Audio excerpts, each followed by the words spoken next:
Today, we'll be installing sealant in my front tire. As you know, recently I added sealant to the rear due to the fact that it was completely dry. But it got me to thinking, I want to check and see how much sealant is in my front tire. And if it needs any, I'll top it off. So, first things first, we got to remove the air from the front tire. To do that, you're just going to spin the valve core to the loose position and release the air pressure.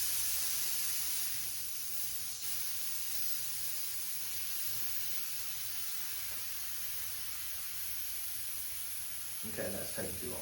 Tell you what, let's get to the valve core removal. That said, most of your multi-tools, like this Crank Brothers, has a valve core removal tool.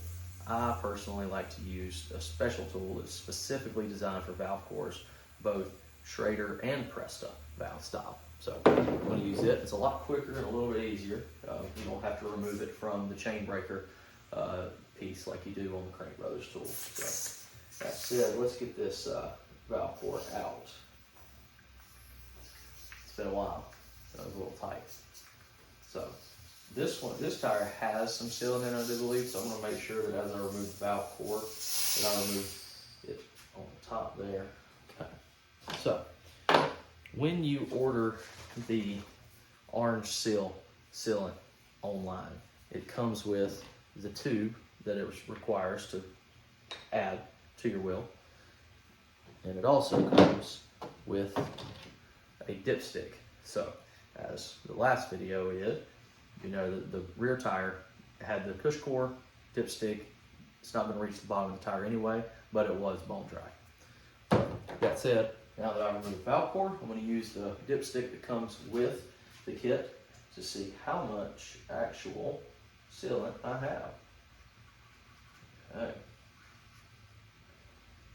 And I will be honest with you, it is just a small amount on the bottom, approximately 1/4 of an inch. So I'm not sure how that translates in a 29 2.6, but it's about 1/4 of an inch on the dipstick.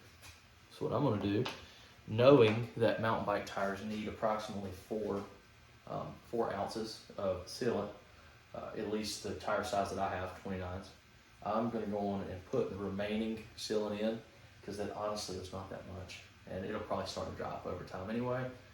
It's called the angel share of sealant. So we're going to get that installed.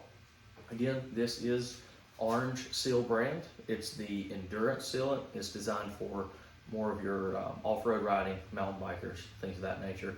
It's not there. It's a little bit stronger than the regular line. That is more for your road bikes and kind of your cart path guys. But again, that's not me. So I'm going with the Endurance Sealant.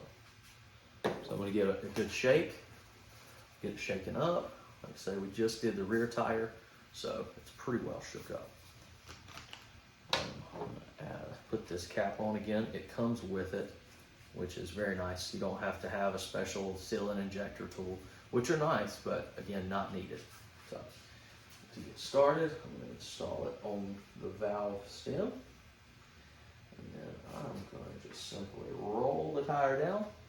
Right, I'm just going to roll the tire down and squeeze. It should take but a minute to put this in. A little bit quicker than the last one.